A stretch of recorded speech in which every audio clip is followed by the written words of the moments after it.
Maka Ester mengirimkan jawaban ini kepada Mordekai. Pergilah, kumpulkanlah semua orang Yahudi yang terdapat di Susan dan berpuasalah untuk aku. Janganlah makan dan janganlah minum 3 hari lamanya, baik waktu malam, baik waktu siang. Aku serta dayang-dayangku pun akan berpuasa demikian. Dan kemudian aku akan masuk menghadap raja, sungguh pun berlawanan dengan undang-undang. Kalau terpaksa aku mati, biarlah aku mati.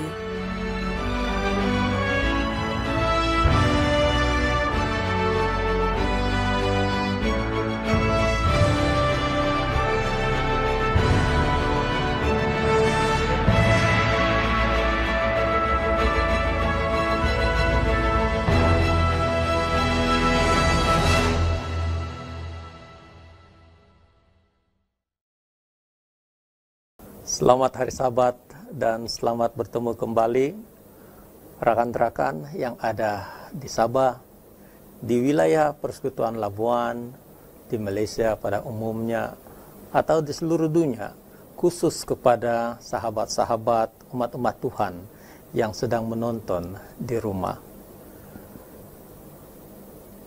Pada Sabat hari ini adalah Sabat yang pertama dalam kuartal pertama tahun 2020.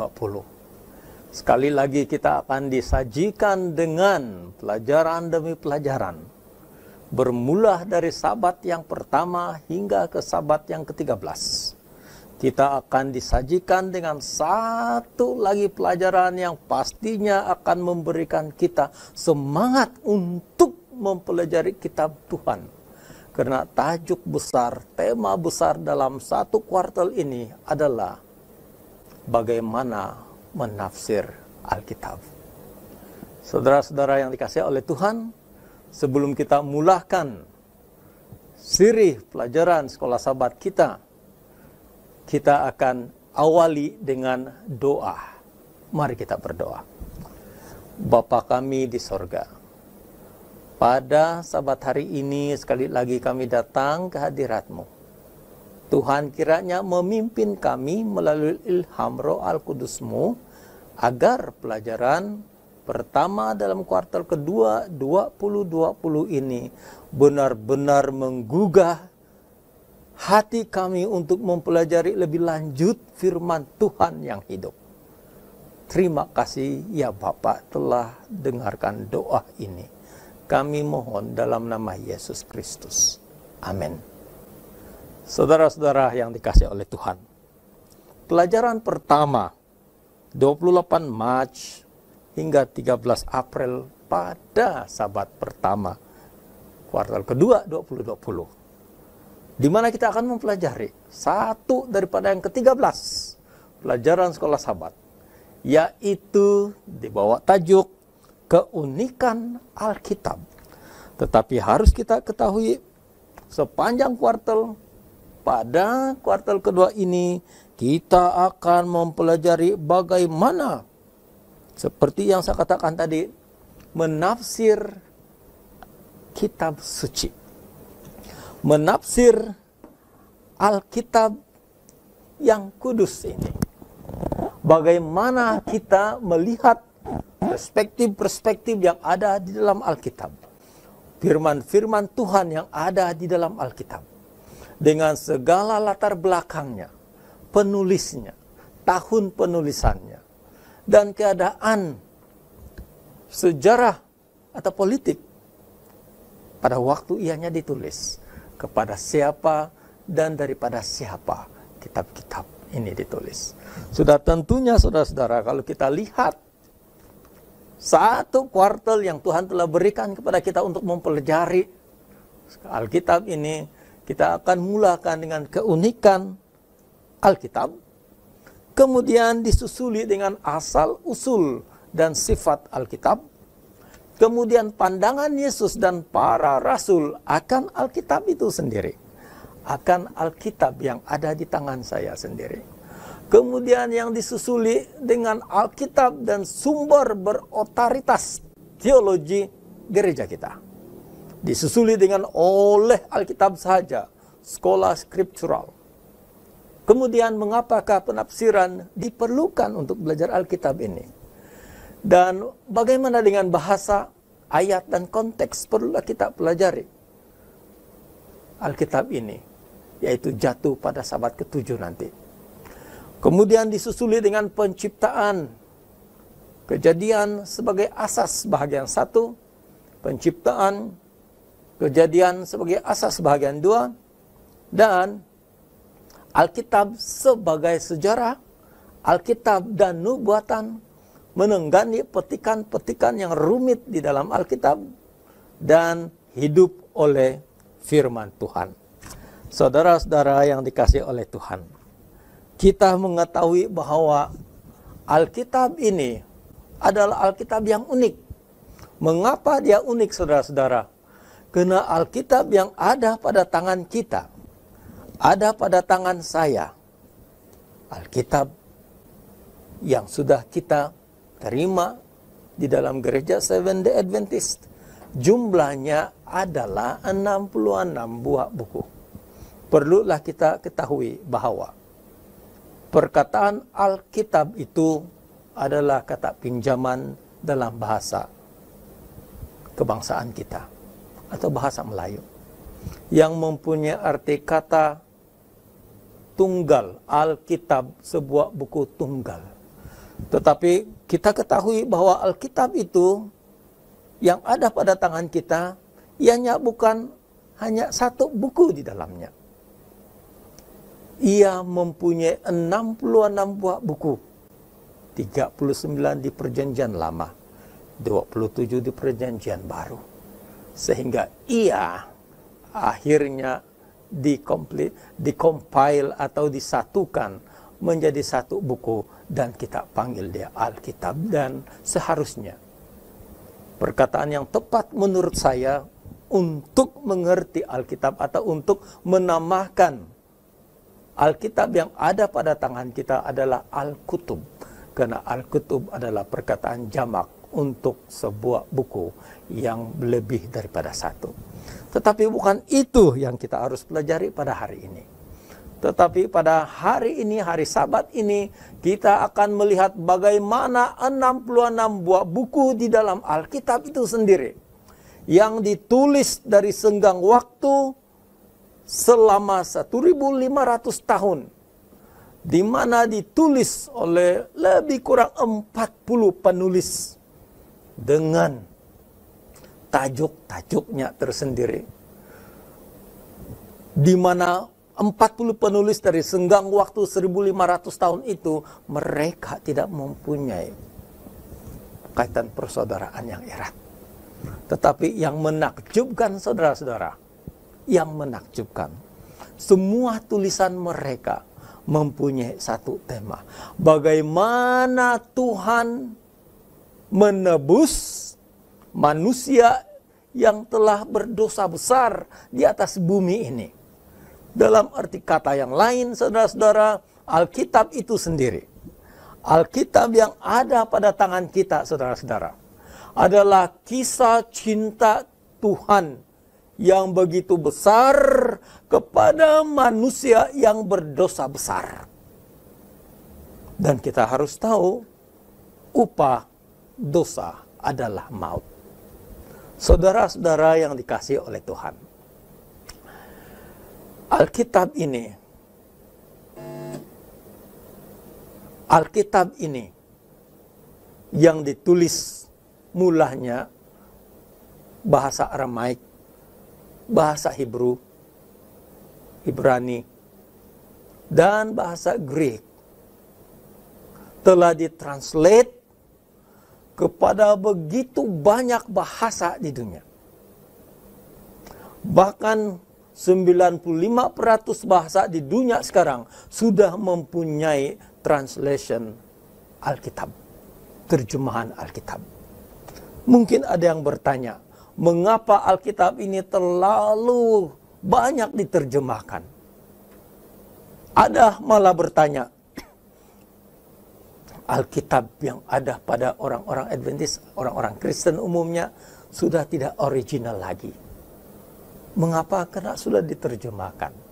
Saudara-saudara, message yang paling penting untuk umat-umat tahu adalah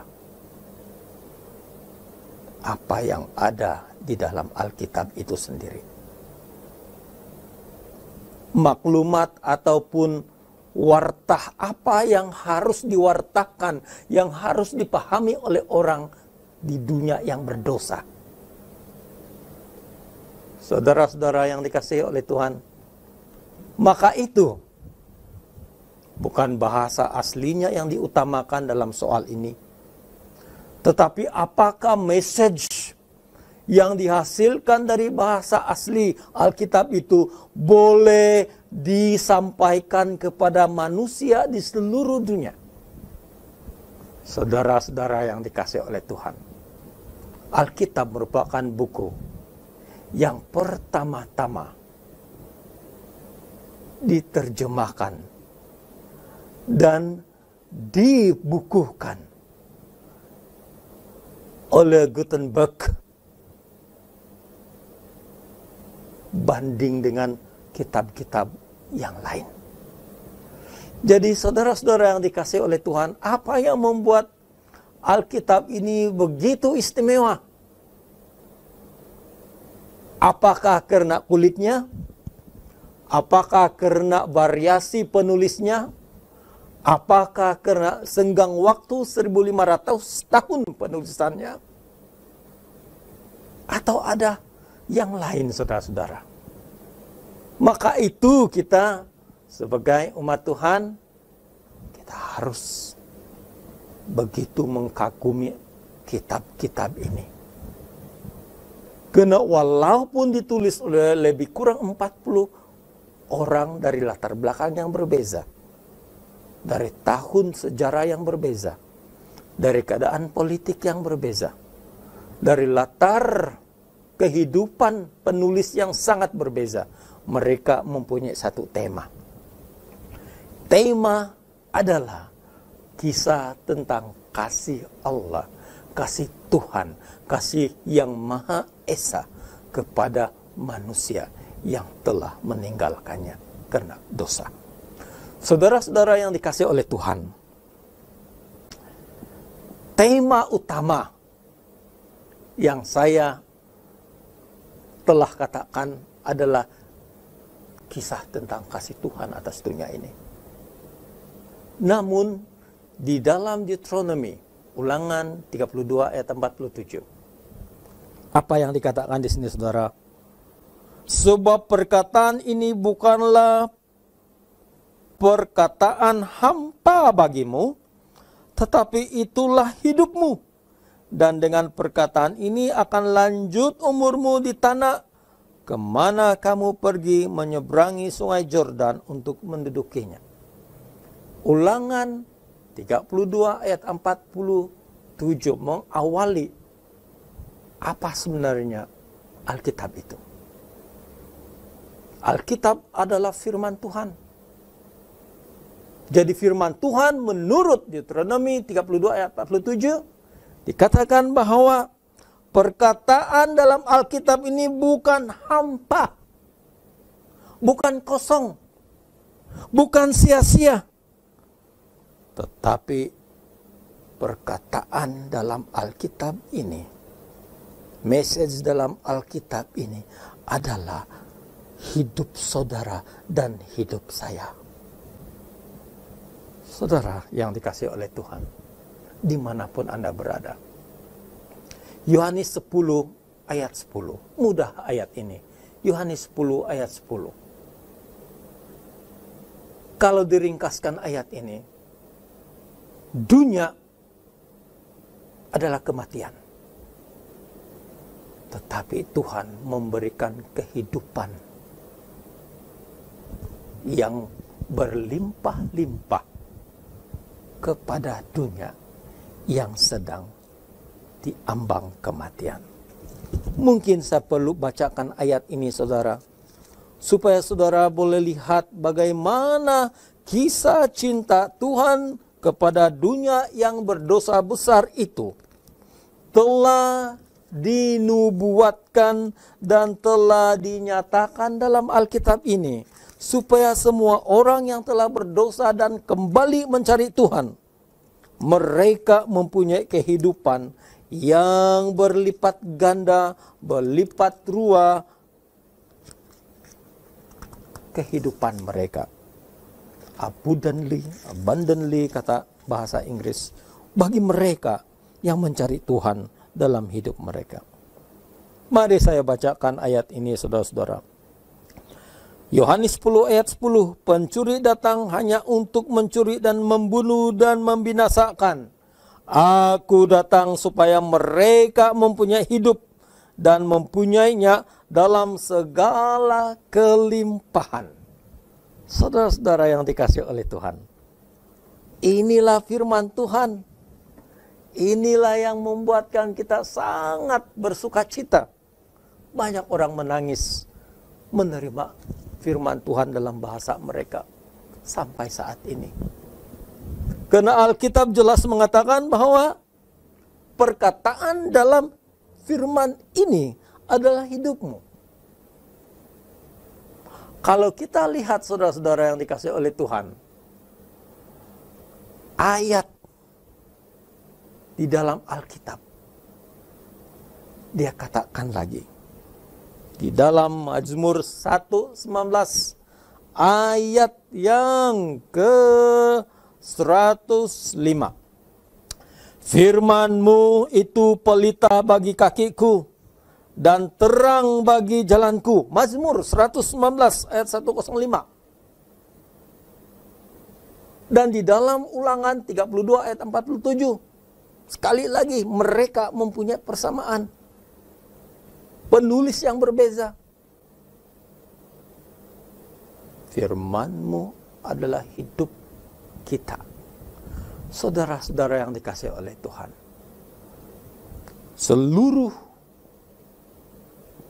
firman Tuhan di dalam Alkitab ini mempunyai satu tema yang besar, tema utama, yaitu rancangan keselamatan Tuhan kepada manusia yang telah berdosa besar.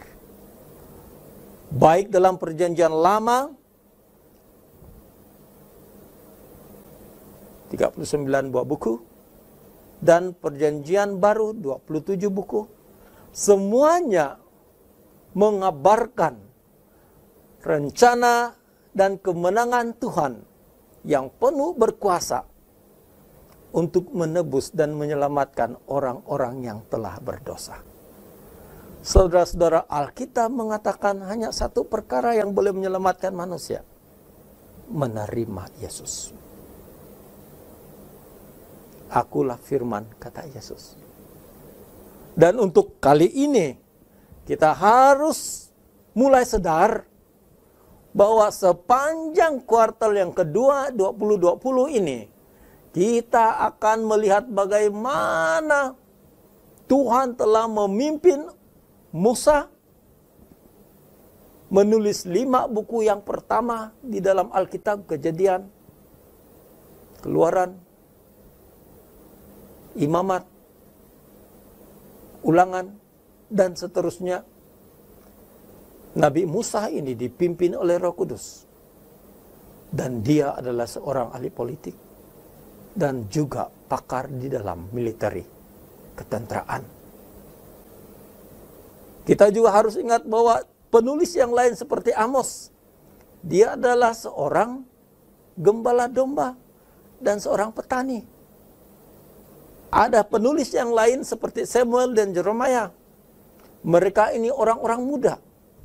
Seperti kebanyakan anak-anak muda yang mungkin sedang melihat video ini.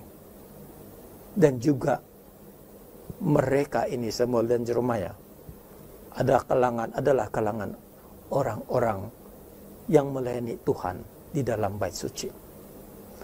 Ada lagi contoh yang lain, seperti Raja Daud dan Salomo. Mereka ini adalah raja. Mereka melayani Tuhan dan menulis buku tentang Tuhan. Dan ada yang menulis firman Tuhan ini yang telah diinspirasikan oleh Tuhan melalui Roh Al-Kudus. sebagai oknum kekuasaan Tuhan, mereka berada di dalam pembuangan. Seperti Ezekiel, Daniel, mereka berada di pembuangan. Mereka ada dalam tawanan, menulis firman Tuhan bagi kita. Dan ada pula penulis firman Tuhan ini dulunya adalah seorang pemungut cukai. Dalam istilah sekarang, mereka ini adalah, atau Matius, kitab Matius atau penulis kitab Matius adalah salah satu pegawai di dalam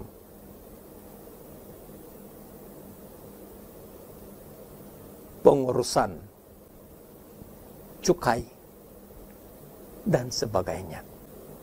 Yang suatu ketika dahulu adalah golongan yang sangat dibenci karena corruption, karena penipuan yang mereka buat. Ada juga penulis yang lain seperti Paul.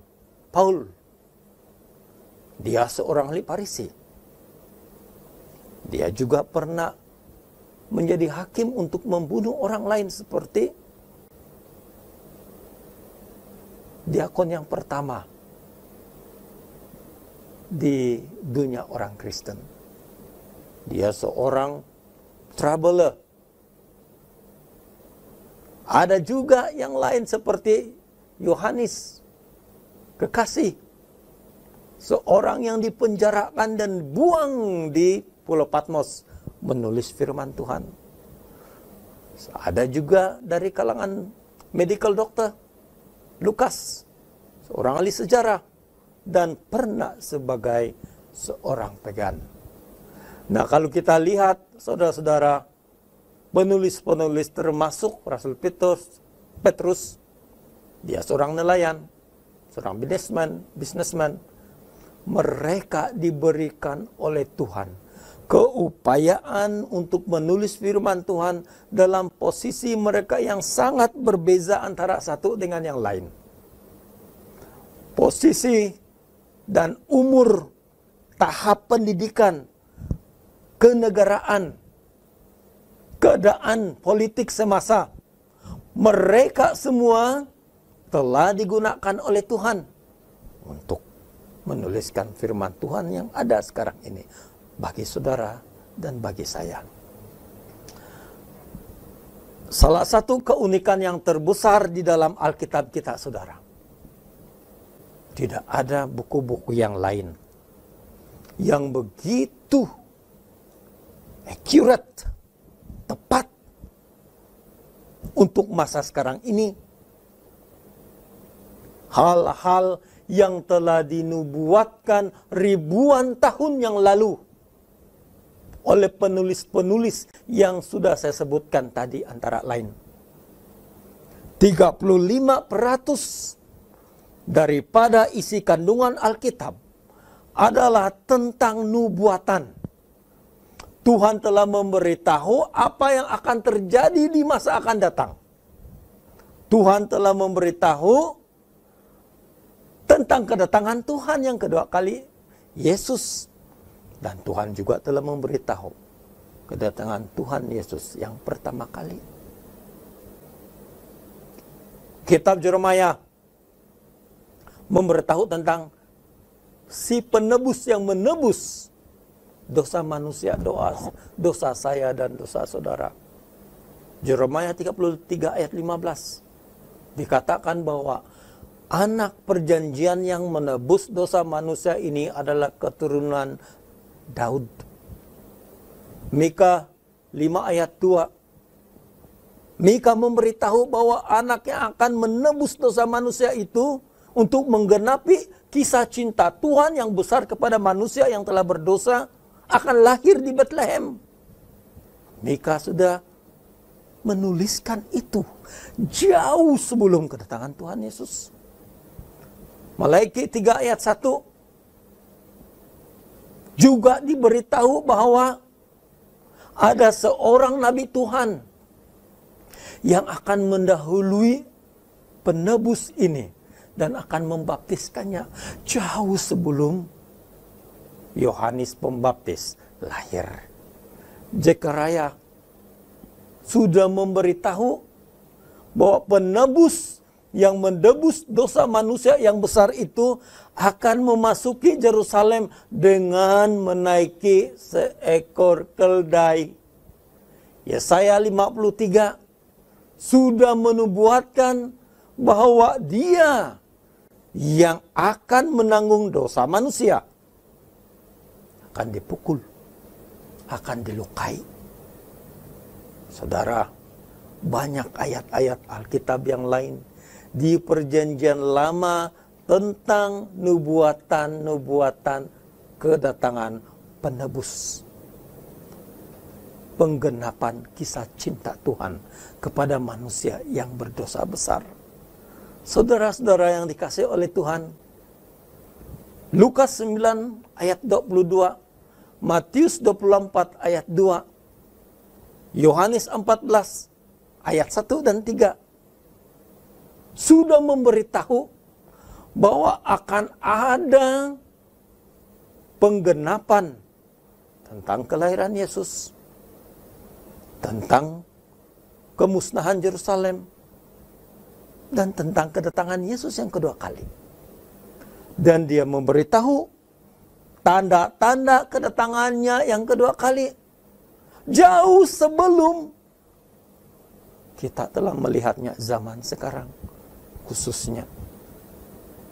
Saudara-saudara yang dikasihi oleh Tuhan, apapun yang terjadi di alam semesta sekarang ini sudah dinyatakan dalam Alkitab, sudah dikatakan dalam Alkitab, sudah diberitahukan kepada kita dalam Perjanjian Lama tentang kedatangan penebus, dalam Perjanjian Baru tentang penggenapan penebusan itu melalui kematian Yesus yang kedua kali, dan seterusnya tentang kedatangannya yang kedua kali. Dan sebelum kedatangannya yang kedua kali dikatakan dalam Alkitab, dalam nubuatan Alkitab, dalam sepanjang Perjanjian Lama dan seterusnya Perjanjian Baru khususnya sebelum kedatangan Tuhan yang kedua kali akan terjadi banyak sekali perkara-perkara yang kita tidak mampu untuk ucapkan. Peperangan, penyakit sampar, kasih yang semakin berkekurangan. Saudara-saudara, ini sudah dinyatakan di dalam Alkitab seawal-awalnya supaya orang-orang yang percaya dan mencari dan kembali kepada Tuhan tidak takut, melainkan mereka merasa cukup gembira dengan keadaan ini, karena Alkitab ternyata benar, karena Alkitab ternyata betul, karena Alkitab ternyata tidak bohong. Alkitab bukti bahwa apa yang sudah dinubuatkan ribuan tahun yang lalu dan digenapi pada zaman kita menunjukkan penebusan itu benar, kematian Yesus itu benar, kedatangannya kedua kali itu benar, dan umat-umatnya akan diberikan kehidupan yang berkelimpahan, karena Yesus berkata, Aku adalah jalan dan hidup. Barang siapa yang percaya kepadaku tidak akan binasa, melainkan mendapat hidup yang kekal. Yohanes 3:16. Saudara-saudara, justru Alkitab ini bukan saja memberitahukan kita apa-apa yang akan terjadi di masa datang, tetapi dia memberitahukan kita seperti dalam Ibrani 4 ayat 12. Bahwa firman Tuhan ini yang adalah hidup saudara dan saya adalah hidup dan sangat berkuasa. Ia umpama pedang yang belahan kiri dan kanannya tajam, menusuk di jiwamu dan di rohmu sampai ke pangkal sumsummu. Alkitab ini boleh merubah hidup manusia yang berdosa. Alkitab, saudara-saudara, pernyataan tentang kasih Tuhan yang besar. Pernyataan tentang bagaimana Tuhan telah menyatakan kisah cintanya kepada manusia yang berdosa besar. Alkitab yang kita ada adalah panduan kita untuk mengenali Dia yang telah mati untuk kita. Oleh itu, saudara, di akhir sekolah Sabat kita pada Sabat hari ini, saya menghimbau, setiap kali kita melihat Alkitab yang ada di sini, di tangan kita, ingatlah, ini adalah panduan bagaimana kita untuk hidup. Karena firman Tuhan telah menyatakan adalah cahaya bagi kaki kita dan juga kehidupan bagi kehidupan kita. Kiranya Tuhan memberkati kita. Kiranya Tuhan memberikan kita kekuatan menghormati firman Tuhan ini seyogyanya hati kita atau seluruhnya hati kita. Tuhan memberkati. Amin.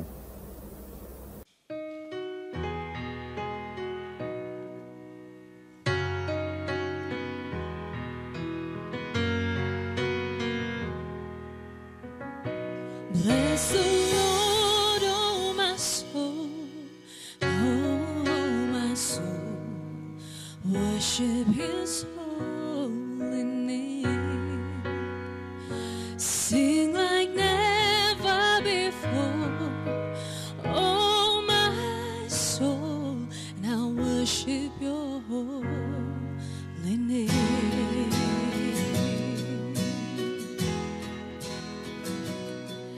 The sun comes up, it's a new day dawning.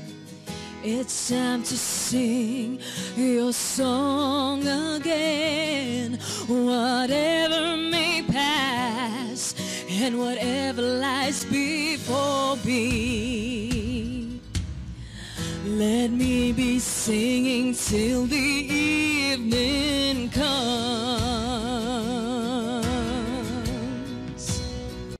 And bless the Lord, oh my soul, oh my soul.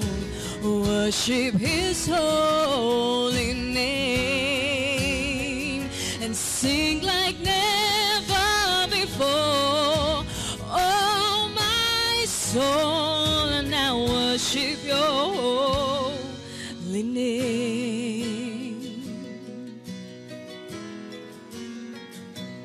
You're rich in love and You're slow in anger. Your name is great and Your heart is kind. For all of Your goodness, and I will keep on singing. 10,000 reasons for my heart to find. Oh, bless the Lord, oh my soul, and oh my soul, and worship His holy name, and sing like never before. And oh my soul, now worship His holy name. And bless the Lord, oh my soul, and oh my soul, and worship His holy name, and sing like never before.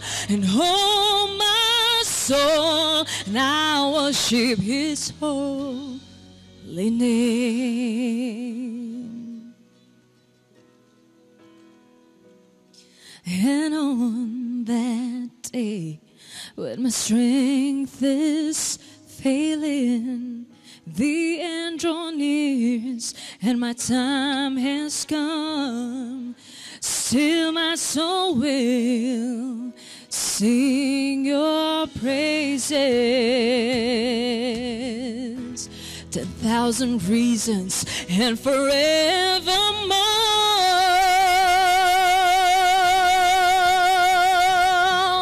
Oh, bless the Lord, oh my soul, and oh my soul, and worship His holy name, and sing like never before.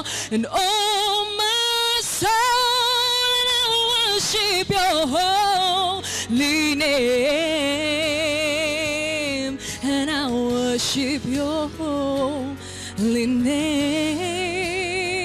Oh Lord, and I worship your holy name. Amen. Shalom, selamat pagi dan selamat hari Sabat semua. Selamat bertemu kembali dalam bacaan misi kita pada kuartal yang kedua ini, yaitu pelajaran 1 yang bertarikh 4 April 2020 yang bertajuk Atheist yang Ketakutan. Kesaksian ini disampaikan oleh Biljana Mijatovic yang berumur 47 tahun yang berasal dari negara Serbia. Biljana Mijatovic berdoa untuk kali pertama ketika dia sebagai seorang atheist. Ketika berusia 20 tahun, dia melihat seorang kerabat yang bergelut dengan kuasa gaib. Biljana mendengar masalah itu dari seorang sepupunya. "Sabulska telah menjadi gila," kata sepupu itu. "Apa yang berlaku?" tanya Biljana. Dia sibuk dengan pelajaran di university dan tidak pernah melihat Sabulska untuk beberapa waktu. Walaupun mereka berjiran di perumahan rumah 2 tingkat yang terletak di pinggir bandaraya Serbia di Belgrade. Sepupu itu berkata, Sabulska mendengar suara-suara. Suara-suara itu tidak mengatakan apa-apa yang penting, tetapi cuma pembicaraan yang kecil yang berterusan. Suami Sabulska juga mendengar suara-suara itu, mendaklah anak perempuan mereka yang berusia 3 tahun mengalami sakit perut. Sepupu itu berkata, banyak lagi yang lain. Sabulska mendengar ketukan di dinding dan bunyi bising.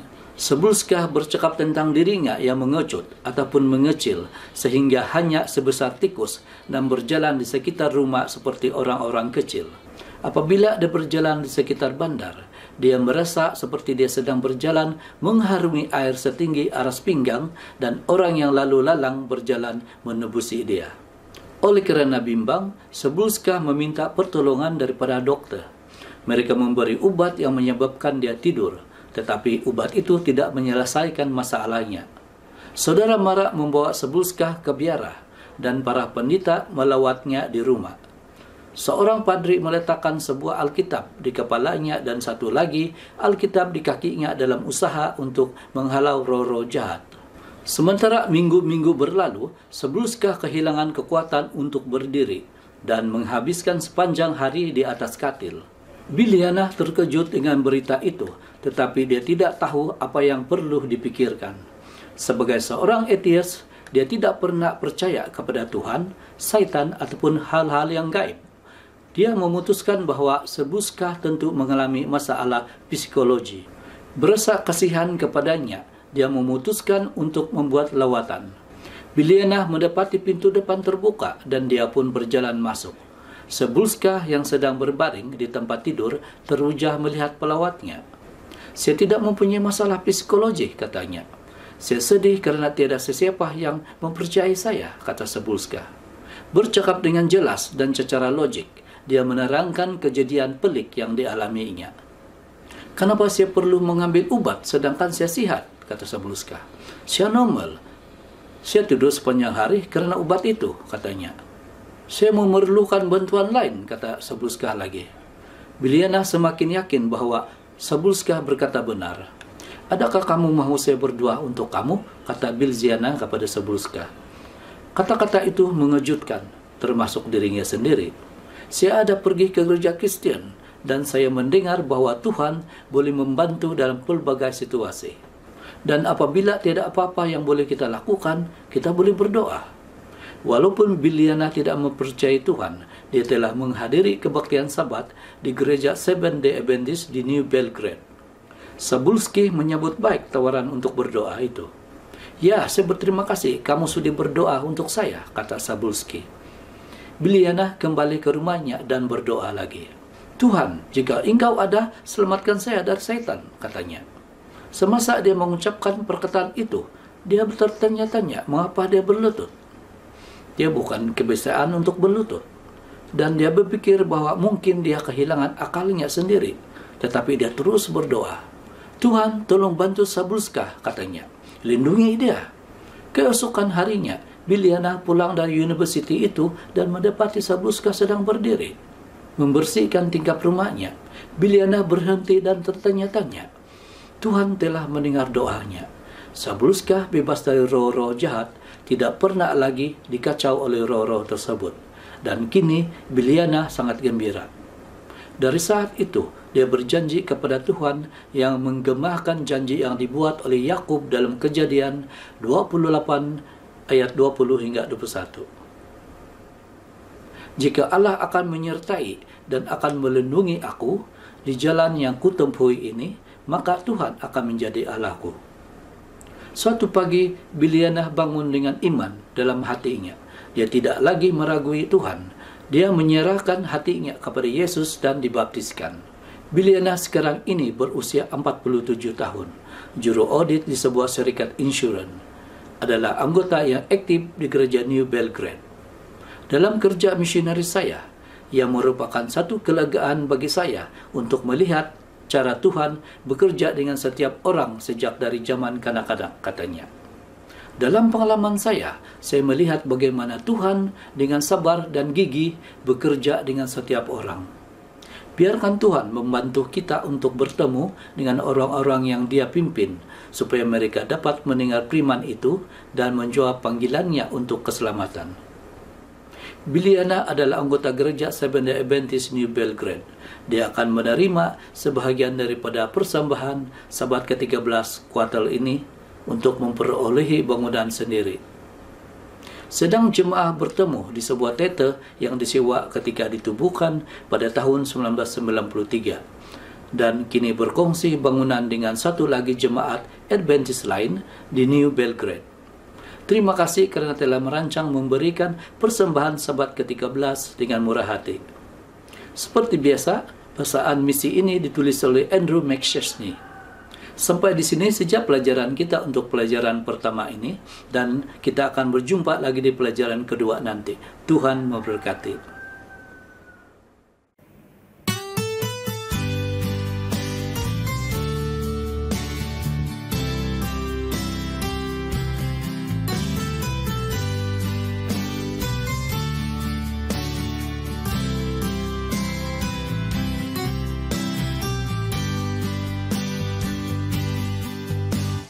Yang terutama di dalam hidup ini meninggikan nama Yesus. Yang terutama di dalam hidup ini memuliakan namanya. Haleluya, haleluya, saya mau cinta Yesus. Haleluya, haleluya, saya mau cinta Yesus. Yang terutama di dalam hidup ini meninggikan nama Yesus. Yang terutama di dalam hidup ini memuliakan namanya. Haleluya,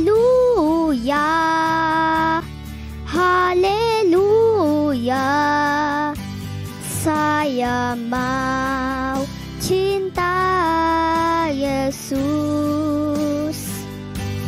Haleluya,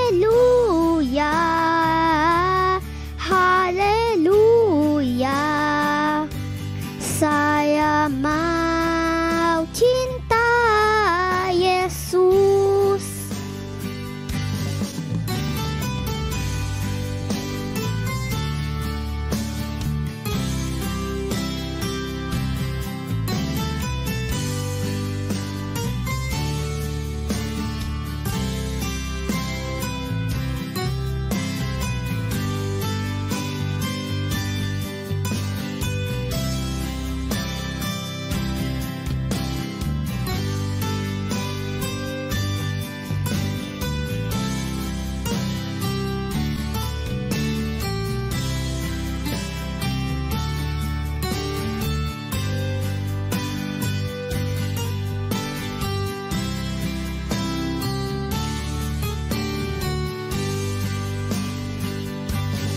Haleluya, haleluya.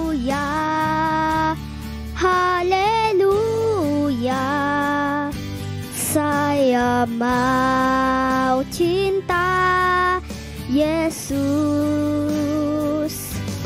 Haleluya, haleluya. Saya mau cinta Yesus. Haleluya, haleluya. Saya mau cinta Yesus. Haleluya, haleluya. Saya mau cinta Yesus.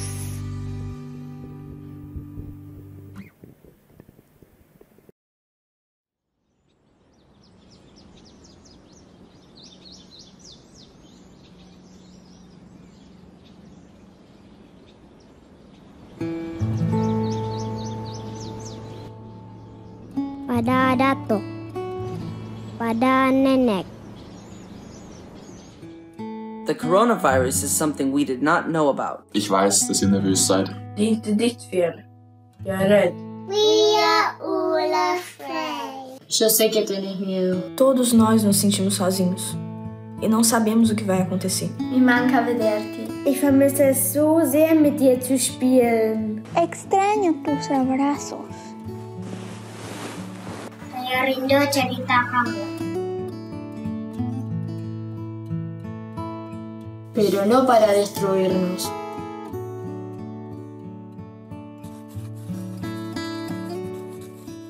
Idag vill jag berätta någonting för dig. I will do my best to help you. Eu não vou ser egoísta. Io rimango a casa. Je vais rester à la maison. Wir bleiben zu Hause. To protect you. No te sientas solo, weil du nicht alleine bist. I'm thinking about you. Estoy orando por ti. Yes, we are praying for you.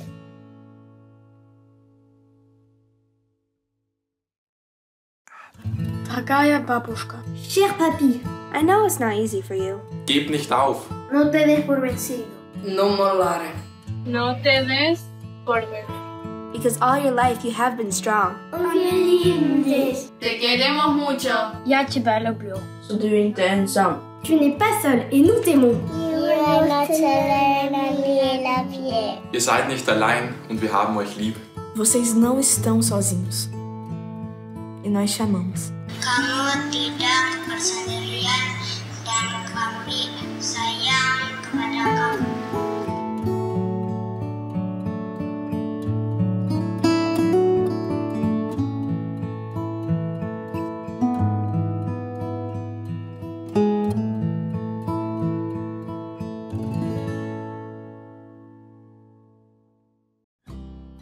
Halo anak-anak yang saya kasihi.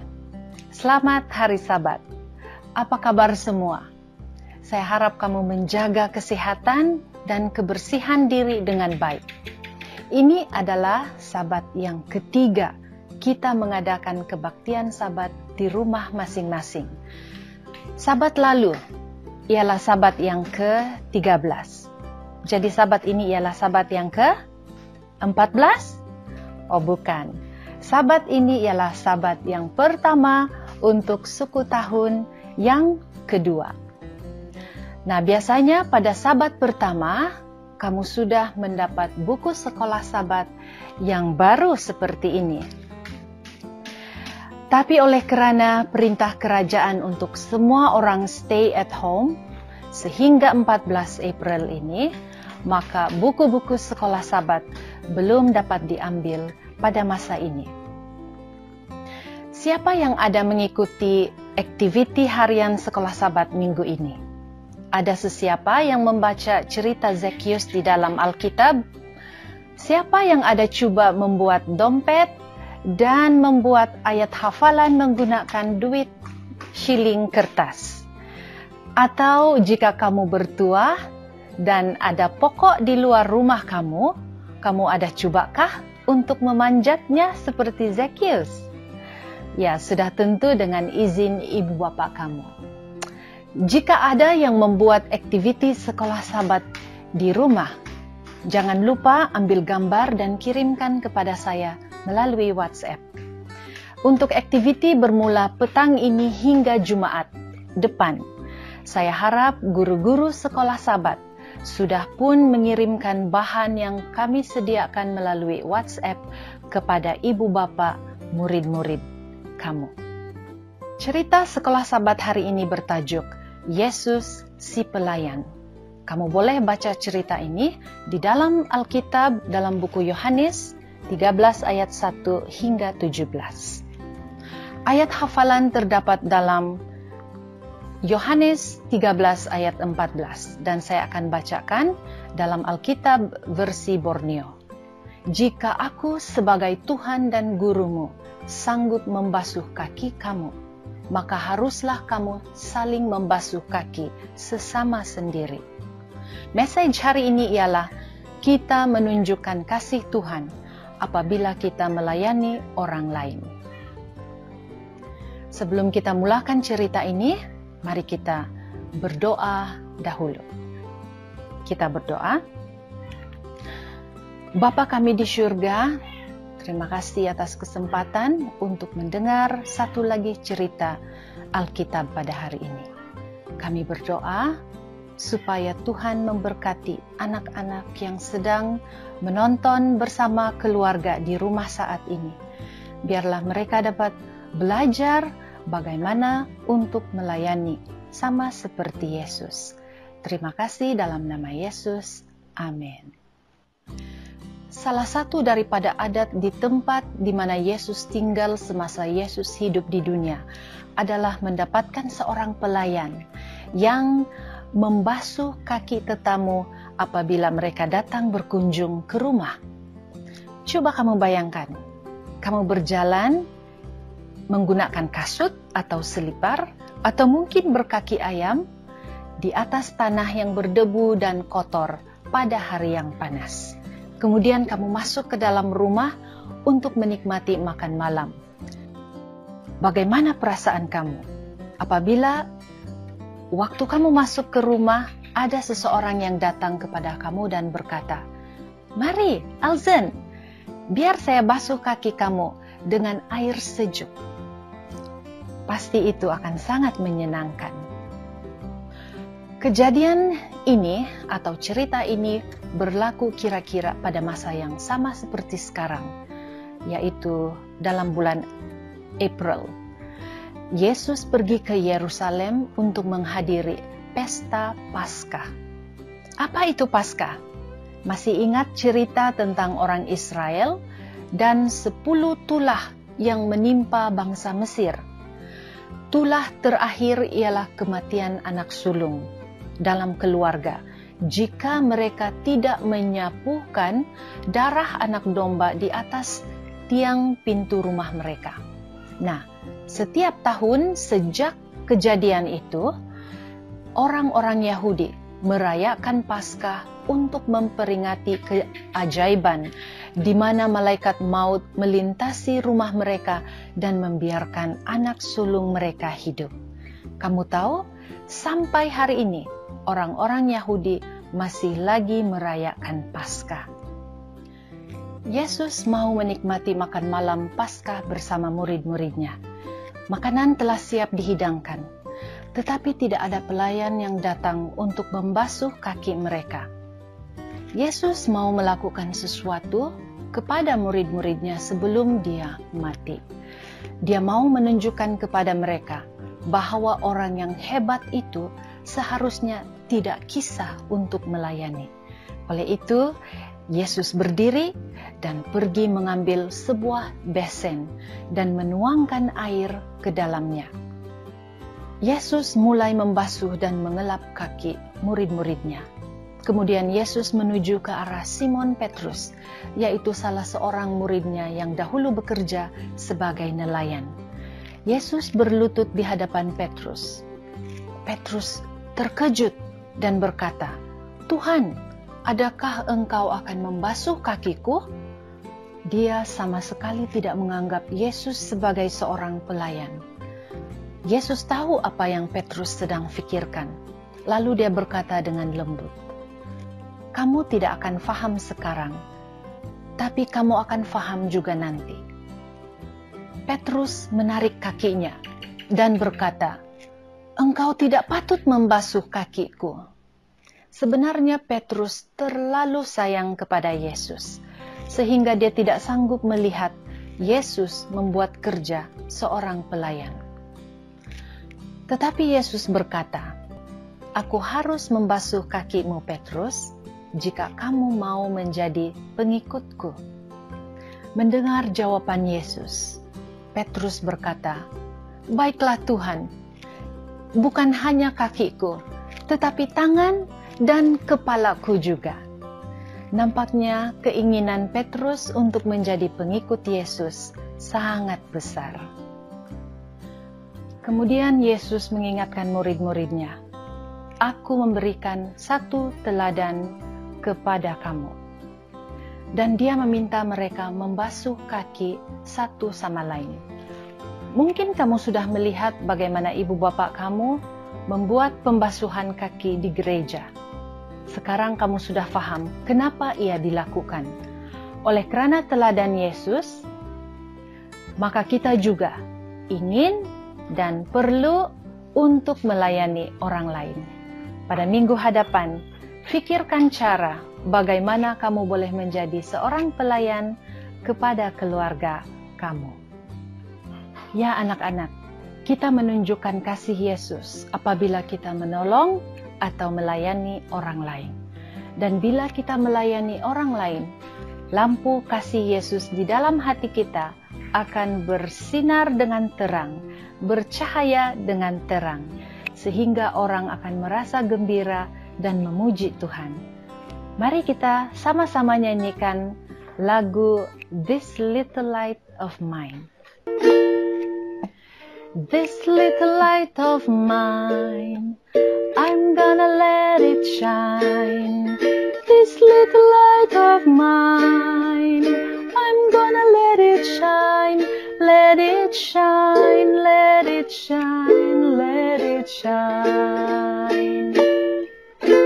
Lampu yang kecil ini mesti bercahaya.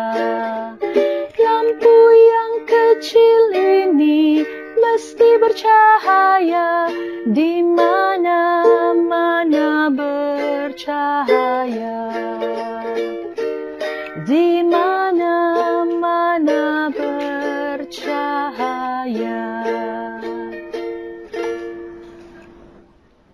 Mari kita tutup sekolah sahabat kita dengan doa.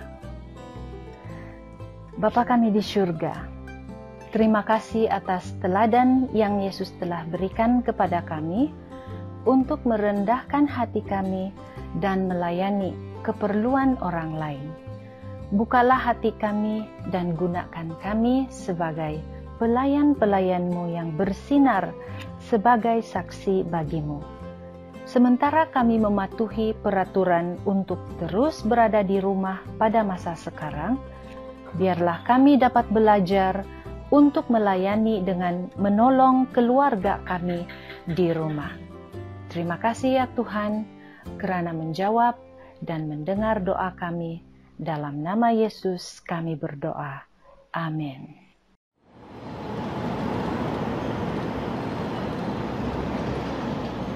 Our world is a very cold place. People are disconnected, lonely, and distracted. And when God's people are just as distracted, just as disconnected, we have no light to share with those who need it most.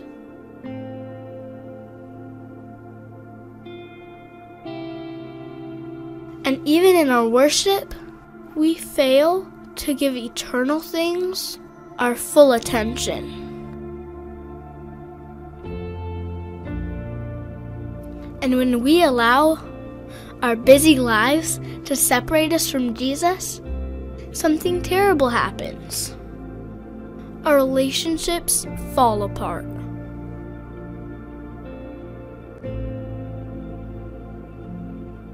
In Ephesians 5:15, the Bible tells us to be careful how we live, making the best use of our time, because the days are evil. When we're in school, our teacher helps us move in the right direction. And when we spend time with Jesus, He does the same thing for us.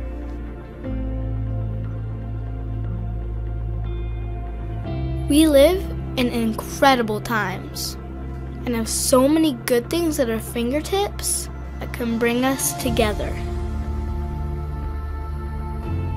There are countless ways to connect to Him, to gather around the source of love and be transformed by it.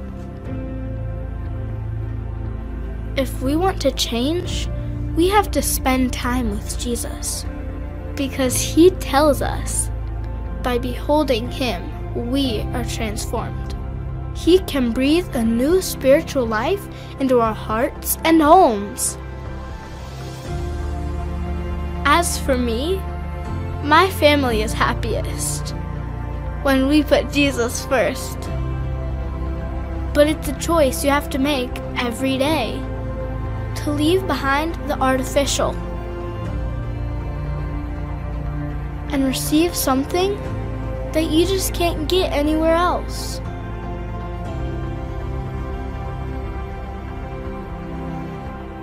So how is your friendship with Jesus? Are you ready to go deeper, draw closer? He's waiting for your response. When Jesus knocks on the door of your heart, and you fully surrender your life to Him, He will fill you with His love and make you a blessing to people all around you.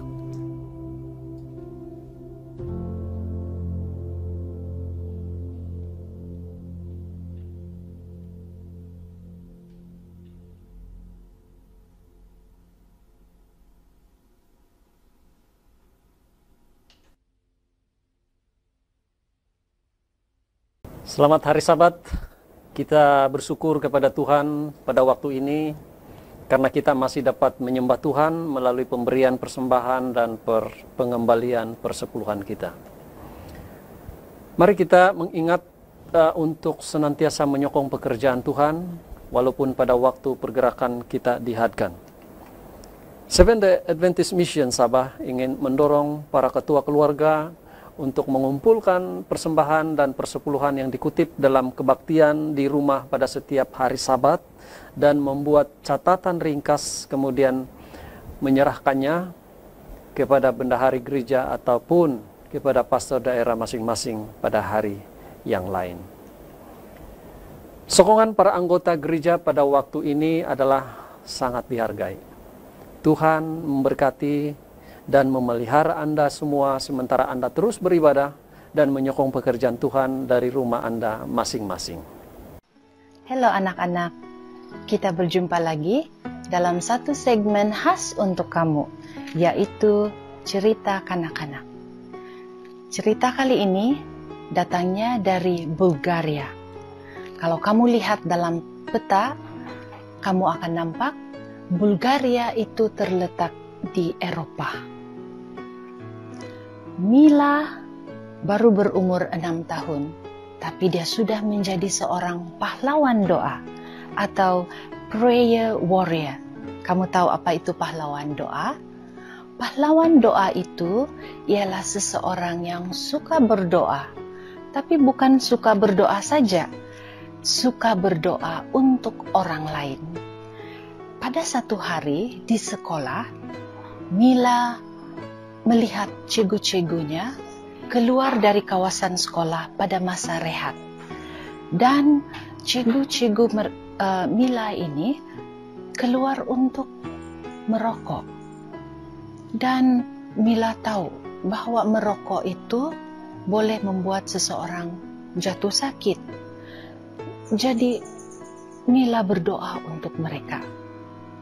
Yesus, kata Mila, tolong cikgu-cikgu saya supaya mereka tahu bahwa merokok itu boleh membuat mereka sakit. Tolong supaya mereka berhenti merokok sebelum mereka jatuh sakit. Amin. Dan itulah doa Mila. Petang itu, apabila Bapak Mila pulang dari kerja, dia melihat Mila duduk di sofa sendirian dan kepala dia tertunduk. Oh, ada apa dengan Mila? Kata Bapak Mila dalam hati. Jadi Bapak Mila menyentuh bahu Mila dan bertanya, kalau Mila oke? Mila mendongak ke atas dan berkata, oh hai Daddy, saya oke. Saya cuma berdoa untuk cikgu-cikgu saya. Hari ini saya nampak mereka merokok dan saya tidak mau mereka jatuh sakit. Daddy Mila duduk di samping Mila dan berkata, Mila, boleh kamu berdoa untuk kawan Daddy di pejabat? Dia juga merokok. Dan Mila tersenyum dan menganggukkan kepalanya. Pada satu hari, beberapa minggu kemudian, Daddy Mila pulang dari kerja dan dia memberitahu Mila bahwa kawannya itu yang Mila telah doakan sekarang sudah pun berhenti merokok. Jadi dia bagi tahu Daddy Mila bahwa tiba-tiba saja satu hari dia tidak suka lagi merokok. Daddy tahu kawan dia ini, Daddy Mila tahu bahwa kawan dia ini memang sudah beberapa kali mau berhenti merokok. Dia berusaha untuk berhenti merokok, tapi dia selalu gagal. Bila Daddy Mila tanya, bila sebenarnya dia berhenti merokok? Kawan Daddy Mila berpikir sekejap, kemudian dia memberitahu tarikh bila dia berhenti merokok. Dan Daddy Mila tersenyum sebab hari itu adalah hari selepas Mila mula berdoa untuk dia. Jadi Daddy Mila bagi tahu kawan dia ini bahwa anaknya Mila telah berdoa supaya dia berhenti merokok. Dan kawan Daddy Mila terkejut karena rupanya doa seorang anak kecil pun boleh menolong dia untuk berhenti merokok. Tapi kata Mila, tapi cikgu-cikgu saya masih lagi merokok dan saya masih berdoa untuk mereka. Mila bagi tahu Daddy dia. Kadang-kadang, kata Mila, bila saya nampak cikgu-cikgu saya pergi merokok, saya datang kepada mereka dan bagi tahu mereka yang merokok itu tidak baik dan saya takut Saya bagi tahu cikgu-cikgu, kata Mila, yang saya takut mereka akan jadi sakit. Dan Mila kata, saya juga ada kasih cerita sama cikgu saya tentang kawan Dedi yang saya doakan dan dia berhenti merokok. Dia dapat berhenti merokok. Jadi salah satu cikgu Mila berkata kepada Mila, Mila, bolehkah kamu pun berdoa untuk saya supaya saya dapat berhenti merokok? Dan Mila tersenyum dan menjawab, oh, saya sudah pun berdoa untuk cikgu sejak beberapa minggu yang lalu. Cikgu Mila mau berhenti merokok dan Mila berkata, saya pasti Tuhan akan mendengar dan menjawab doa saya. Tuhan menjawab doa kita mengikut kehendak atau kemauan Tuhan. Kita semua boleh berdoa untuk orang lain, untuk keluarga, untuk kawan-kawan di sekolah, atau kawan-kawan di kampung, atau di tempat di mana kita tinggal. Malah kita juga boleh berdoa untuk orang-orang yang kita tidak kenal, untuk orang-orang yang kita belum pernah jumpa, seperti dokter-dokter dan nurse yang sekarang ini sedang bekerja keras di seluruh dunia untuk merawat orang-orang yang kena jangkitan COVID-19. Dan bila kita berdoa untuk mereka, kita akan menjadi missionary untuk Yesus. Sekian saja cerita pada Sabat ini. Mari kita tutup dengan doa. Bapa kami di surga, terima kasih untuk cerita tentang Mila yang suka berdoa. Tolonglah kami juga, supaya kami akan selalu ingat untuk berdoa bagi orang-orang yang memerlukan. Terima kasih karena Tuhan itu baik dan Tuhan akan selalu mendengar dan menjawab doa kami. Dalam nama Yesus kami berdoa. Amin. Jumpa lagi pada Sabat yang akan datang.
Halo, bertemu kembali dalam Jam Khotbah siaran Hope Media Sabah.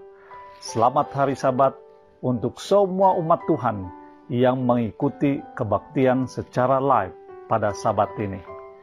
Mari kita mulakan dengan doa. Bapa di surga, Bapa yang kekal, Raja atas segala raja. Pada sabat ini, sementara hamba-Mu berbicara, kuasai kami dengan Roh Al-Kudus.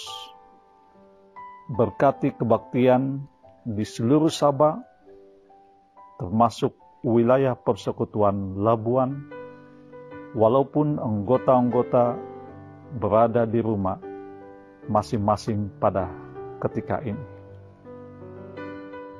Berkati juga peralatan dan semua saluran Hope Media Sabah, supaya message hamba-Mu ini boleh didengar dengan baik. Dalam nama Yesus kami berdoa. Amin. Sabat ini adalah sabat ketiga kita duduk diam di rumah dan berbakti bersama keluarga. Sudah tentu kebanyakan kita sudah merindukan untuk memuji Tuhan dan bertemu sebagai satu keluarga besar, berbakti kepada Tuhan di dalam gereja. Walau bagaimanapun, mari kita tetap bertahan dan bersabar untuk beberapa minggu lagi. Semuanya akan indah pada waktunya. Amin. Baik, pada jam sekarang ini, sementara saudara melihat TV atau handphone Anda mengikuti kebaktian khotbah saat ini, umat Tuhan di dua daerah, yaitu daerah Sikwati dan daerah Masolong, mereka pasti sedang menunaikan doa berantai sebagaimana yang sudah dijadwalkan. Saya coba ingat-ingat bila terakhir kita telah mengadakan acara doa berantai sesabah. Mungkin ada anggota di rumah yang masih ingat bila terakhir gereja kita mengadakan doa berantai sesabah. Atau mungkin belum ada, atau mungkin ada tapi saya belum menjadi anggota gereja Seventh-day Adventist pada masa itu. Di peringkat daerah atau wilayah, mungkin sudah banyak kali doa berantai ini dilakukan. Tapi untuk satu Sabah, ini kali pertama saya ikuti. Jadi sila ambil dan kecapi peluang ini, sebab kita tidak tahu bila lagi kita akan adakan doa berantai peringkat Sabah.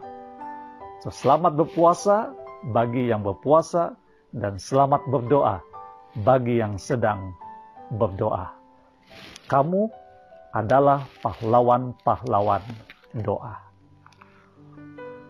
Anggota gereja yang saya kasihi, tajuk khotbah singkat dan sangat sederhana yang saya ingin kongsikan pada pagi Sabat ini ialah satu tajuk yang kebanyakan kita sudah mengkhotbahkannya. Tajuknya adalah, di manakah engkau? Kalau saya tanya anggota-anggota di wilayah 7, atau wilayah 11, atau wilayah 14, atau wilayah yang lain. Kalau saya tanya, di manakah engkau? Kira-kira apa jawaban Anda? Di mana? Oh, di rumah. Oke, bagus. Cuma mungkin ada juga yang tubuh badannya di rumah sedang mengikuti kebaktian saat ini, tapi pikiran sudah berada di tempat-tempat lain. Oh, kita tidak mau itu terjadi. Atau mungkin ada juga yang berada di hospital sekarang, atau ada juga di tempat yang lain. Dalam Alkitab, pertanyaan, di manakah engkau? Kali pertama disebut atau ditemui adalah dalam Kejadian 3 ayat 9. Saya pasti ramai di antara kita yang mengetahui ayat ini, bukan? Mari kita baca ayat tersebut. Kejadian 3 ayat 9. Tetapi Tuhan Allah memanggil manusia itu dan berfirman kepadanya, "Di manakah engkau?" Sedikit mengenai ayat ini, kisah terjadi pada waktu Adam dan Hawa melakukan dosa pertama. Kemudian mereka mendengar bunyi langkah Tuhan berjalan-jalan dalam taman itu. Namun Adam dan Hawa bersembunyi di antara pohon-pohonan dalam taman. Dan pada waktu itulah Tuhan bertanya, "Di manakah engkau?" Nah, dalam khotbah Sabat ini, kamu akan perhatikan yang saya akan banyak melontarkan soalan kepada saudara-saudari. Selepas ini akan ada beberapa soalan yang kamu akan jawab sendiri. Kenapa saya tanya soalan? Ya, saya tahu kalau Anda hanya mendengar, maka kita tidak akan dapat menyelami kebaktian ini dengan baik, apalagi secara live. Jadi, sila beri jawaban menurut pandangan Anda. Oke, soalan seterusnya. Bagi saudara-saudari yang berada di rumah, bagaimana kamu menanggapi pertanyaan, "Di manakah engkau?" Saya secara pribadi, saya menanggapi pertanyaan Tuhan ini adalah satu pertanyaan yang sangat penting. Bagi pandangan saya, pertanyaan itu sangat relevan. Sebab Tuhan belum menemukan mereka. Di manakah engkau? Dan sekarang, pertanyaan berikutnya. Bagi pandangan saudara-saudari, adakah Tuhan tidak tahu di mana Adam dan Hawa berada pada ketika itu? Bagaimana pandangan Anda? Betulkah Tuhan tidak tahu di mana Adam dan Hawa berada pada masa itu? Kemudian pertanyaan selanjutnya, kita tahu salah satu sifat Tuhan adalah Maha Tahu. Jadi adakah keperluan bagi Tuhan bertanya, "Di manakah engkau?" Sedangkan Tuhan itu Maha Tahu. Pada hakikatnya, pertanyaan "Di manakah engkau?" bukanlah satu pertanyaan yang biasa-biasa. Bukan pula mengenai tempat atau lokasi atau bentuk atau geografi dan sebagainya. Tetapi pertanyaan "Di manakah engkau?" sebenarnya adalah mengenai di manakah rohanimu. Kenapa Tuhan bertanya mengenai keadaan rohani mereka? Mari coba kita baca ayat selanjutnya. Kejadian 3 ayat 10. Ia menjawab, "Ketika aku mendengar bahwa engkau ada dalam taman ini, aku menjadi takut karena aku telanjang. Sebab itu aku bersembunyi." Menurut saudara-saudari semua, adakah Adam dan Hawa telah menjawab soalan Tuhan, "Di manakah engkau?" Ya atau tidak? Bagi saya, jawaban Adam dan Hawa akan pertanyaan Tuhan, "Di manakah engkau?" tidak dijawab. Malah jawaban Adam telah merumitkan lagi keadaan. Kita terus membaca firman Tuhan, ayat 11 hingga 13. Firman-Nya siapakah yang memberitahukan kepadamu bahwa engkau telanjang? Apakah engkau makan dari buah pohon yang kularang engkau makan itu?" Manusia itu menjawab, "Perempuan yang kau tempatkan di sisiku, dialah yang memberi dari buah pohon itu kepadaku, maka ku makan." Kemudian berfirmanlah Tuhan Allah kepada perempuan itu, "Apakah yang telah kau perbuatkan ini?" Jawab perempuan itu, "Ular itu yang memperdayakan aku, maka ku makan." Setelah kita membaca ayat-ayat tadi, menurut Anda, adakah pertanyaan Tuhan di manakah engkau terjawab? Mungkin ada jawaban-jawaban tersirat, tetapi saya anggap jawaban ini satu jawaban yang tidak bertanggung jawab. Jadi saya anggap pertanyaan Tuhan belum dijawab. Malah dengan berani Adam mempersalahkan Tuhan. Masih ingat perkataan Adam di ayat 12? "Perempuan yang kau tempatkan di sisiku, dialah yang memberi dari buah pohon itu kepadaku, maka ku makan." Saudara, jawaban Adam lagi-lagi mengelirukkan keadaan. Tindakan Adam mempersalahkan istrinya adalah bukti bahwa Adam tidak mengakui rencana Tuhan. Sebelum ini, tindakan Adam dan Hawa menyembunyikan diri adalah sebenarnya sensor bahwa ada sesuatu yang terjadi pada hubungan mereka dengan Tuhan. Saudara tahu apa maksud bersembunyi? Kalau kita ulangi membaca ayat 10, kita dapat perhatikan bahwa Adam dan Hawa takut dan telanjang. Dua keadaan emosi dan kejadian, yaitu takut dan telanjang, telah mengakibatkan mereka bersembunyi. Mari kita perhatikan lebih dalam lagi. Tubuh badan Adam dan Hawa berada dekat dengan Tuhan.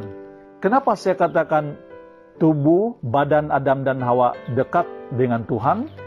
Mereka berada di dalam Taman Eden sebagai tempat yang Tuhan telah berikan kepada mereka nikmati. Tetapi masalahnya, walaupun tubuh badan Adam dan Hawa berada di Taman Eden, tetapi pikiran, akal, emosi, dan hawa nafsu, selera mereka ternyata berada jauh dari hadirat Tuhan. Tetapi tidak begitu adil jika kita terus-menerus hanya mempersalahkan Adam dan Hawa. Sadar atau tidak, jawaban ini juga sering kita gunakan. Kita pikir yang kita ini selalu hadir ke gereja, dekat dengan Tuhan, maka ini boleh menjamin kita untuk menang dari pencobaan. Ada kemungkinan kita masih hadir ke gereja. Anggaplah kita masih berada dalam Taman Eden. Tetapi oleh sebab hubungan kita dengan Tuhan terganggu oleh banyak keinginan dunia, membuat kita cepat merasa bosan, putus asa, dan keinginan memelihara dosa kesayangan masih dijaga dengan rapi. Keadaan ini akhirnya memaksa daya tahan sentuhan-sentuhan Roh Kudus akan menjadi hambar karena kita sudah terbiasa bersembunyi di pohon-pohon zon selesa kita. Situasi ini akan membuat kita kehilangan hal-hal yang rohani. Atau adakah kita sedang atau terus-menerus mencari alasan untuk bermanja dengan dosa dan menganggapnya perkara biasa-biasa saja?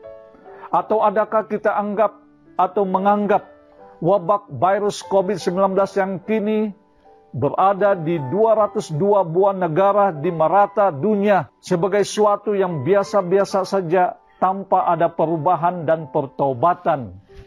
Ketika kita melihat hampir 1 juta orang yang telah dijangkiti dan puluhan ribu orang sudah meninggal, adakah kita masih menyatakan bahwa hal ini adalah hal yang biasa-biasa? Atau adakah kita menanggapi wabak COVID-19 sebagai bencana yang terlalu besar sehingga kita sanggup membunuh diri?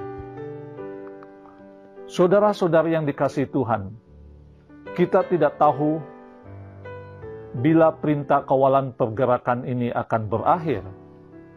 Namun kita akan lihat apa yang terjadi di gereja-gereja di seluruh Sabah setelah perintah ini dihentikan. Kita tidak tahu adakah gereja akan dipenuhi oleh jiwa-jiwa yang bertobat atau tetap masih seperti biasa-biasa atau seperti dulu. Saudaraku dalam Kristus, di kitab Amsal mengatakan, siapa menyembunyikan pelanggarannya tidak akan beruntung, tetapi siapa mengakuinya akan meninggalkannya akan disayangi. Amsal 28 ayat 13. Tidak ada orang berdosa yang telah kehilangan Sabat ini yang sudah terlalu jauh sehingga ia tidak dapat diselamatkan lagi oleh Yesus. Yesus berkata, "Aku datang untuk mencari dan menyelamatkan yang terhilang." Kita tidak dapat naik terlalu tinggi sehingga kita tidak dapat berdosa. Tetapi kita juga tidak dapat jatuh terlalu rendah sehingga kita tidak dapat diselamatkan. Sebenarnya jawaban yang paling mudah dan paling pendek yang Tuhan sedang tunggu dari Adam dan Hawa ialah pengakuan dari pelanggaran yang mereka telah lakukan. Pertanyaan Tuhan, "Di manakah engkau?" adalah merujuk kepada pengakuan, kesadaran, kebertanggungjawaban, kejujuran, keberanian untuk menerima kenyataan dan bersedia untuk kembali kepada Tuhan. Saudara-saudari, apakah kita sadar? Sebenarnya ada banyak dosa atau pelanggaran yang seharusnya bukan kita yang bertanggung jawab. Tetapi oleh sebab ada orang yang tidak bertanggung jawab, maka kita yang terpaksa menanggung dosa dan akibatnya. Tetapi ada lagi yang lebih parah. Ada banyak dosa atau pelanggaran yang seharusnya kita yang tanggung. Tetapi oleh sebab kita tidak bertanggung jawab, maka orang lain yang menjadi mangsa. Mengakui kesalahan dan berani bertanggung jawab adalah tanda kerendahan hati. Dan hanya orang-orang yang memiliki kerendahan hati akan bertumbuh hidupnya.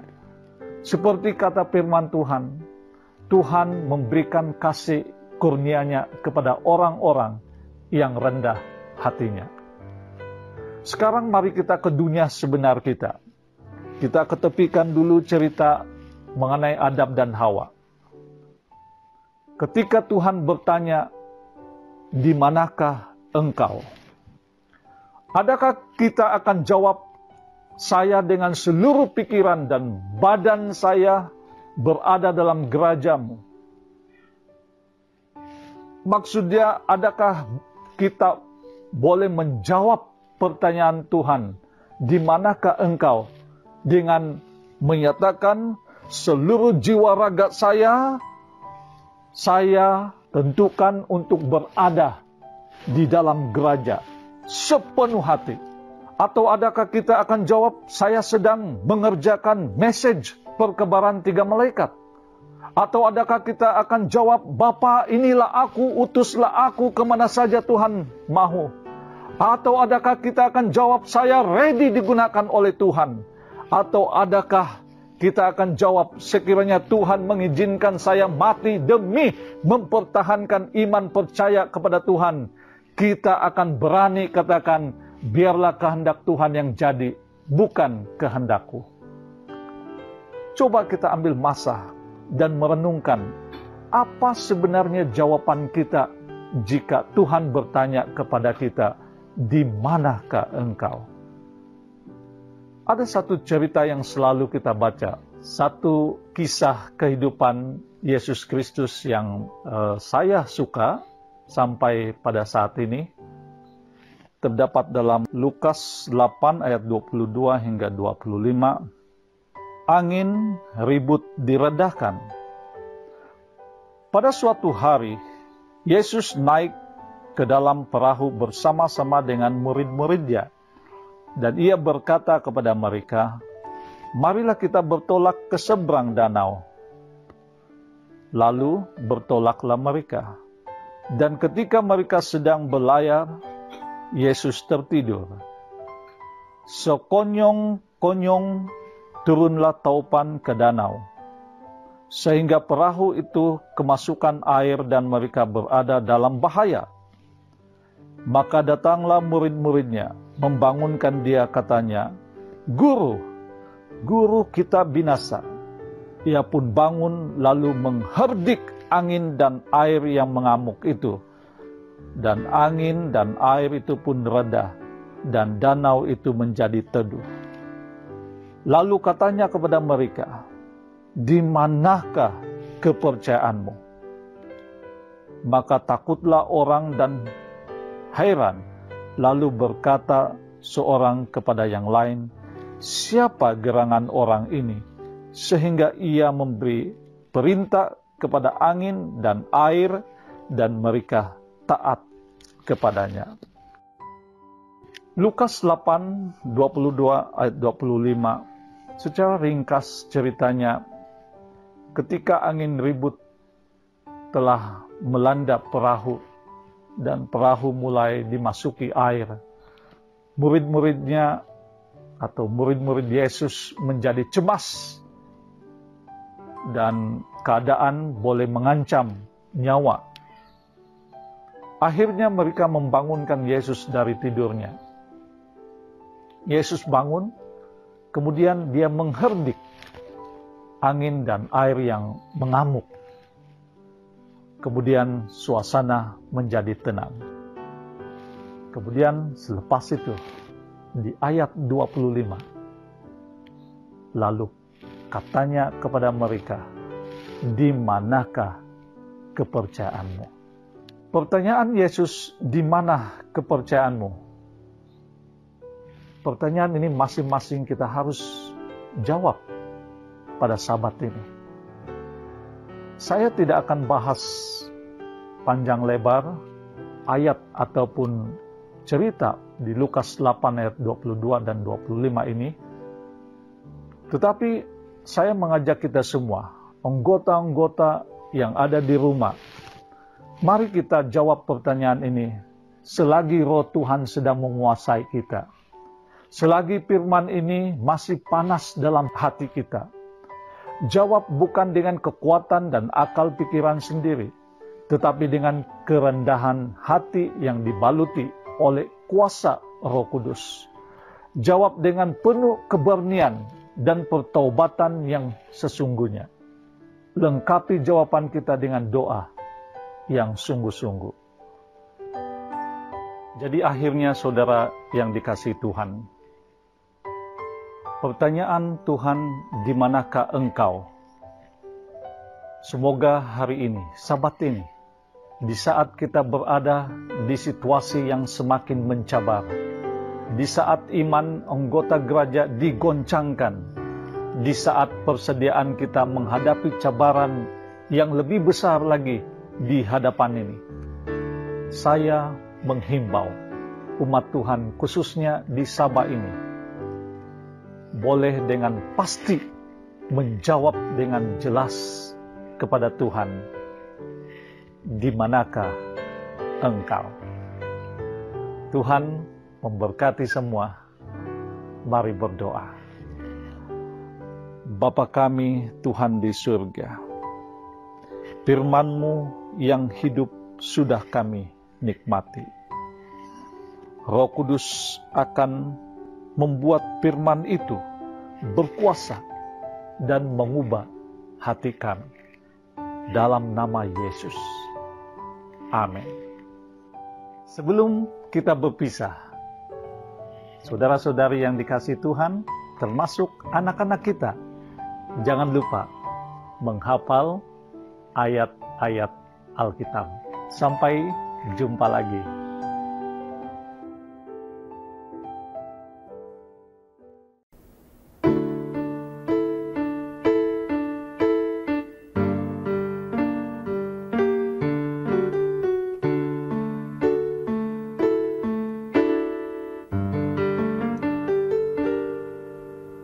Saat ku lemah, hampir tak berdaya, saat ku hancur, berkeping-keping, aku diam di sisimu, aku mencari wajahmu. Saat semua orang mencaciku, saat mereka mulai menjauh dariku, aku terjatuh dan tersungkur, aku tak mampu jauh darimu. Kau kekuatanku, semangat hidupku, tak ada yang bisa bangkitkanku lagi. Hanyalah dirimu, sahabat sejati. Kau kemenanganku ketika aku kalah, dan tak pernah kau ingkari janjimu, selalu sempurna dan selesai di hidupku.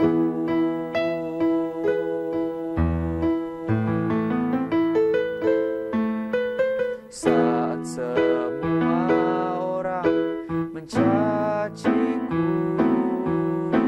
saat mereka mulai menjauh dariku, aku terjatuh dan tersungkur, aku tak mampu jauh darimu. Kau kekuatanku, semangat hidupku, tak ada yang bisa bangkitkanku lagi. Hanyalah dirimu, sahabat sejati. Kau kemenanganku ketika aku kalah, dan tak pernah kau ingkari janjimu, selalu sempurna dan selesai di hidupku.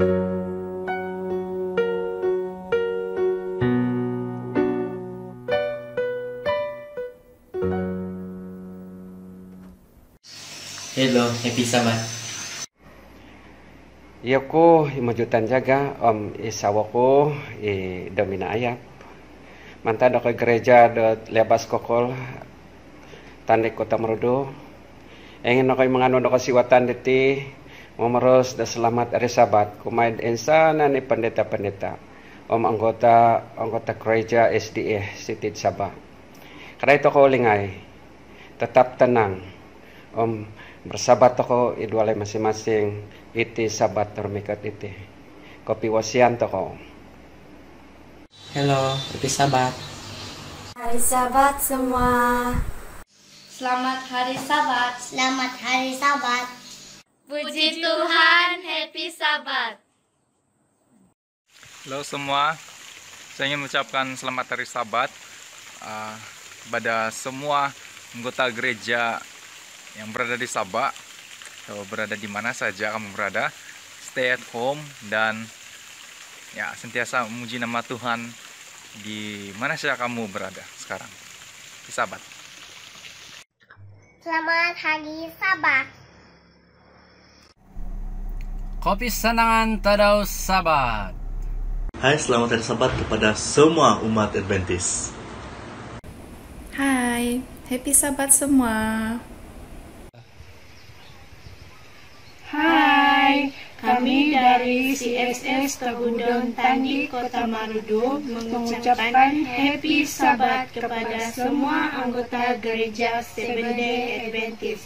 Tuhan memberkati. Amin. Shalom, selamat Hari Sabat. Selamat Hari Sabat. Tetap tenang beribadah di rumah pada Sabat ini.